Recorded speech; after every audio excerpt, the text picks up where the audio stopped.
এই জিলহজ মাসের প্রথম 10 দিনের স্পেশাল কিছু আমল রয়েছে, যে আমলগুলো আমাদের প্রত্যেকের জানা প্রয়োজন।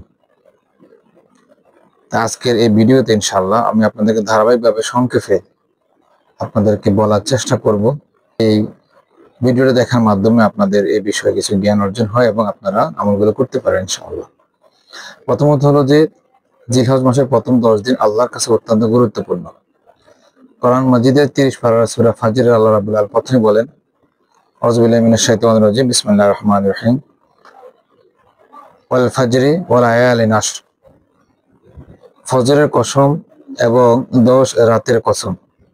অধিকাংশ মুফাসসিরিন কেরাম, বিশেষ করে রাইসুল মুফাসসিরিন হযরত আব্দুল্লাহ ইবনে আব্বাস রাদিয়াল্লাহু তাআলা আনহু, ইমাম বুখারী রাহমাতুল্লাহি আলাইহি বুখারী শরীফে উনি নিজে উল্লেখ করেছেন, উনি এই আয়াত দ্বারা ওয়ালায়ালিন আশর দ্বারা জিলহজ মাসের প্রথম 10 দিনকে বুঝিয়েছেন।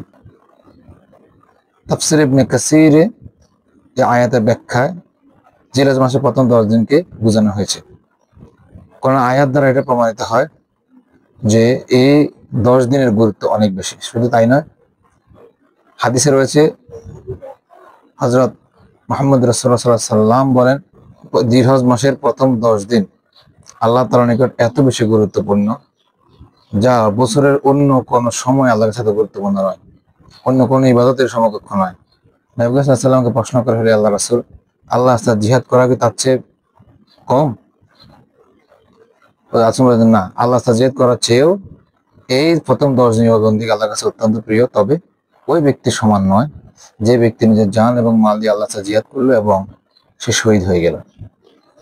হাদিস দ্বারা এবং কোন আয়াত দ্বারা প্রমাণিত হয় জিলহজ মাসের প্রথম 10 দিন আল্লাহর কাছে অত্যন্ত গুরুত্বপূর্ণ। এবার আসি, এই প্রথম 10 দিনে আমরা কি কাজ করব। প্রথমত হলো যে আল্লাহ রাসূল সাল্লাল্লাহু আলাইহি ওয়াসাল্লাম থেকে প্রমাণিত, হাদিস থেকে প্রমাণিত এবং সাহাবায়ে কেরাম থেকে যে আমল আমরা খুঁজে পাই, সেটা হলো যে প্রথম 10 দিন, বিশেষ করে জিলহজের ঈদের দিন ব্যতীত একটানা 9টি রোজা রাখা হাদিস রয়েছে। সাহাবায়ে কেরাম আমলটা করেছেন, আল্লাহ রাসূল সাল্লাল্লাহু আলাইহি ওয়াসাল্লাম আমল করেছেন এবং অনেক তাবিঈন এবং অনেকজন সালফে সালেহিন যারা আমাদের রয়েছেন ওনারা এই আমলগুলো করেছেন। এই জন্য আমরা চেষ্টা করব রাসূল সাল্লামের এই সুন্নতটাকে চিন্তা করার। 2 নম্বর আমল হলো আরাফার দিনের রোজা। যদি আমরা কেউ রোজা রাখতে সক্ষম না হই, শারীরিক অসুস্থতা, দুর্বলতা অথবা আমাদের অলসতা, তাহলে আমরা অন্ততপক্ষে 9 জিলহজ রোজা রাখার চেষ্টা করব হজের দিন। এখন প্রশ্ন হতে পারে, এই 9 জিলহজ রোজা রাখলে আল্লাহ সাল্লাম বলেন যে আল্লাহ রাব্বুল আলামিন এই 9 জিলহজ রোজা রাখার কারণে আমাদের পিছনের এবং সামনের 1 বছরের গুনাহ আল্লাহ সুবহানাহু ওয়া তাআলা আমাদের ক্ষমা করে দেন। সুবহানাল্লাহ। এটা আল্লাহ প্রদত্ত ঘোষণা সাল্লাল্লাহু আলাইহি ওয়াসাল্লাম আমাদের জানিয়েছেন। আর এমনিতে আল্লাহ রাব্বুল আলামিন বছরের অন্য কোন সময় এত মুমিন মুসলমান গুনাহগার উম্মতকে আল্লাহ রাব্বুল আলামিন মাফ করেন না, যতটা ব্যাপক সংখ্যক উম্মতে মুহাম্মাদীকে মাফ করেন আল্লাহ রাব্বুল আলামিন এই হজের দিনে। এই হজের দিনে আল্লাহ রাব্বুল আলামিন অসংখ্য গুনাহকে মাফ করেন, কারণ তারা তখন আরাফার ময়দানে লাব্বাইক আল্লাহুম্মা লাব্বাইক বলতে থাকেন। এজন্য রাসূল সাল্লাল্লাহু আলাইহি ওয়াসাল্লামকে বলেছেন যে আমরা যারা হজ করতে পারি না, আমরা যদি হাজিদের সাথে রোজা রেখে এবং তালবিয়া পাঠ করি, ইস্তেগফার করি, তাহলিল তাহমিদ আদায় করি, তাহলে আমরাও ইনশাআল্লাহ সেই সওয়াবটাকে পাবো। এজন্য আমরা 9 জিলহজ রোজা রাখবো হজের দিন। আল্লাহ রাসূল সাল্লাল্লাহু আলাইহি ওয়াসাল্লাম বছরের যে কোনো ইবাদতকে, উৎসবকে, যাই করে রাখেন, ইবাদতের শরীয়তের যে কোনো বিষয়কে আল্লাহ সাল্লাল্লাহু আলাইহি ওয়াসাল্লাম চাঁদের সাথে সম্পর্ক করেছেন, তারিখের সাথে সম্পর্ক করেছেন। কিন্তু রাসূল সাল্লাল্লাহু আলাইহি ওয়াসাল্লাম শুধুমাত্র এই হজটা সম্পর্ক করেছেন, উল্লেখ করেছেন জায়গার সাথে সম্পর্কিত।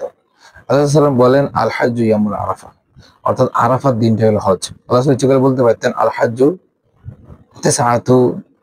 তিসআতুন জিল হাজ্জা, হজ হলো জিলহজ মাসের 9 তারিখ। আল্লাহ সেটা বলেননি। আল্লাহ কি বলেছেন? আরাফার দিনটা হলো হজ। এই জন্য ওই দিন লক্ষ লক্ষ মুমিন মুসলমান আরাফার ময়দানে লাব্বাইক আল্লাহুম্মা লাব্বাইক বলবে, আর আমরা এর পরের দিন লাব্বাইক আল্লাহুম্মা লাব্বাইক বলবো। এটা অন্ততপক্ষে একটু বেমানান। এই জন্য অধিকাংশ মুহাক্কিকিন আলেমগণ বলেছেন যে আরাফা রোজাটা একসাথে মিলে রাখলে উত্তম। আমরা চেষ্টা করবো সবাই আমরা একসাথে মিলে রাখবো ইনশাআল্লাহ।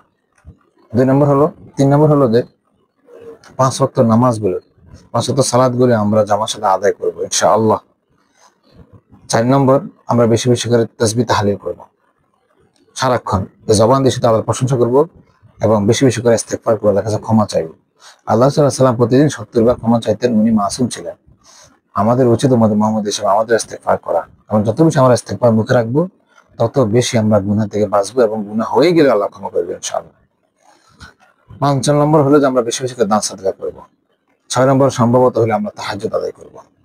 7 নম্বরে যে একটা আমল, সেটা হলো যারা আমরা কোরবানি করব অথবা কোরবানি করব না, বা ইনশাআল্লাহ যদি চাঁদ 29 হয় তাহলে আগামী বুধবার 28 তারিখ সন্ধ্যার আগে আমাদের সবকিছু কমপ্লিট করতে হবে। মাথার চুল কেটে পুরো সাফ করে নিতে হবে, বগলের এবং নাভির নিচে পচন পরিষ্কার রাখতে হবে, হাত পায়ের নখগুলো কেটে ফেলতে হবে, মোচগুলো কাটে ফেলতে হবে। দাড়ি আমরা কাটবো না, দাড়ি রেখে দেবো, ঠিক আছে না?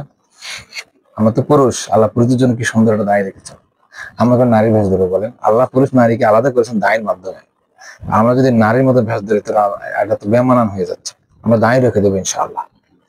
অতএব যে কথাগুলো বলেছি ইনশাআল্লাহ আমরা সেই কথাগুলো, সেই আমলগুলো আমরা প্রথম 10 দিন থেকে করবো। আরো কিছু আমল রয়েছে, সেটা ধারাবাহিকভাবে আপনাদের পরবর্তী ভিডিওতে ইনশাআল্লাহ জানাবো। সব ভালো থাকবেন, সুস্থ থাকবেন। আমার ইউটিউব চ্যানেল রয়েছে MN মিডিয়া 364, 365, 365। এটাতে আপনারা থাকবেন, নিয়মিত ভিডিও পাবেন এবং সাবস্ক্রাইব করে নেবেন। পাশাপাশি আমার ফেসবুক আইডি রয়েছে মোয়াল্লেম নজরুল ইসলাম, ওটাতে গেলে আপনারা টাচে থাকলে ইনশাআল্লাহ ফলো দিয়ে রাখলে আপনারা নিয়মিত ভিডিও আপলোড করবেন ইনশাআল্লাহ। সবাই শুভেচ্ছা, আসসালামু আলাইকুম ওয়া রাহমাতুল্লাহ।